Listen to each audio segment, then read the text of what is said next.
एक न्यूज़ 24 देख रहे हैं आप और मैं हूं आपके साथ तान्या सिंह। सुप्रीम कोर्ट ने आज 6 सितंबर राष्ट्रीय जनता दल राजद की याचिका पर नोटिस जारी किया, जिसमें बिहार आरक्षण संशोधन कानून को चुनौती दी गई है। इस कानून के तहत अन्य पिछड़ा वर्ग यानी कि ओबीसी, अनुसूचित जाति, एससी, एसटी के लिए आरक्षण प्रतिशत को 50% से बढ़ाकर 65% कर दिया गया था, जिसे पटना उच्च न्यायालय ने रद्द कर दिया था। राजद ने इस फैसले के खिलाफ सर्वोच्च न्यायालय का दरवाजा खटखटाया है और इस मुद्दे पर सड़क, सदन और न्यायालय तक अपनी लड़ाई जारी रखने का संकल्प लिया है।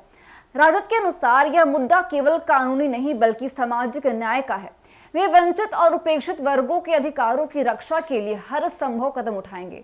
पार्टी का कहना है कि वे न केवल न्यायालय में बल्कि सड़कों पर और सदन के भीतर भी इस लड़ाई को जारी रखेंगे। यह लड़ाई उस विचारधारा की है जो पिछड़ों, दलितों और आदिवासियों के अधिकारों के लिए हमेशा से खड़ी रही है।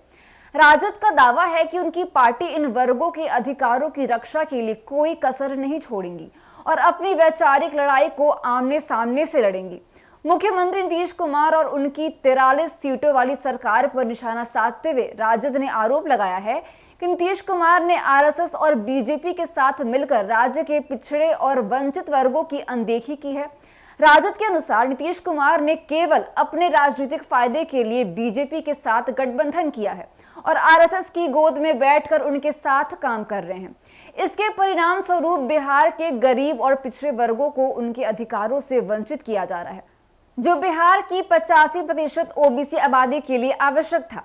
राजद की ओर से पेश वरिष्ठ अधिवक्ता पी विल्सन ने जनहित अभियान बनाम भारत संघ मामले में सुप्रीम कोर्ट के फैसले का हवाला देते हुए तर्क दिया कि इस मामले में भी वही अनुपात लागू होना चाहिए। उन्होंने कहा कि 103वें संविधान संशोधन के तहत आर्थिक रूप से कमजोर वर्गों यानी कि ईडब्ल्यूएस को 10% आरक्षण दिया गया था, जो कि 50% की अधिकतम सीमा का उल्लंघन था, लेकिन सुप्रीम कोर्ट ने इसे संविधान के मूल ढांचे का उल्लंघन नहीं माना था। इस संदर्भ में बिहार में आरक्षण सीमा को 65% तक बढ़ाने का भी वैधानिक आधार है। विल्सन ने यह भी उल्लेख किया कि जनसंख्या के आधार पर बिहार में ओबीसी वर्ग के लिए अधिक आरक्षण की आवश्यकता है। यह जनसंख्या का एक बड़ा हिस्सा है जो अब तक पर्याप्त प्रतिनिधित्व से वंचित रहा। उनका कहना था कि आरक्षण को बढ़ाकर 65% करने का निर्णय सामाजिक समानता और न्याय की दिशा में उठाया गया था, जिसे पटना उच्च न्यायालय ने रद्द कर दिया।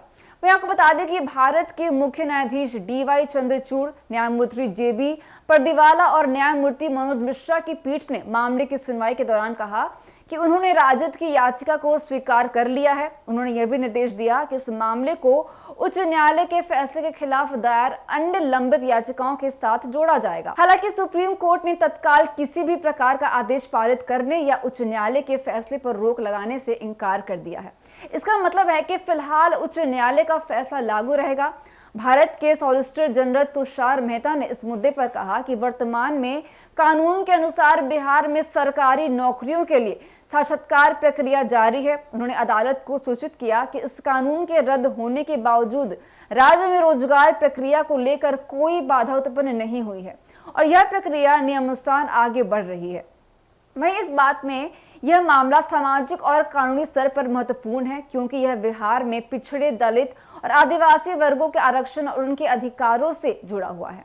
इस फैसले का प्रभाव राज्य की राजनीति और सामाजिक ढांचे पर गहरा पड़ेगा। राजद ने इस मुद्दे को लेकर आक्रामक रुख अपनाया है और इसे अपने सामाजिक न्याय के एजेंडे का मुख्य हिस्सा भी बना लिया है। पार्टी का कहना है कि वे इस मुद्दे पर बिहार की जनता को भी जागरूक करेंगे और इसे अगले चुनाव में एक प्रमुख मुद्दा बनाएंगे।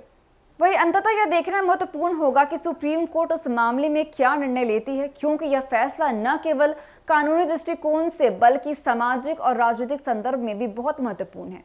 तो फिलहाल के लिए बस इतना ही। बड़ी खबर के लिए बने रहिए हमारे साथ और देखते रहिए एक न्यूज़ 24। धन्यवाद।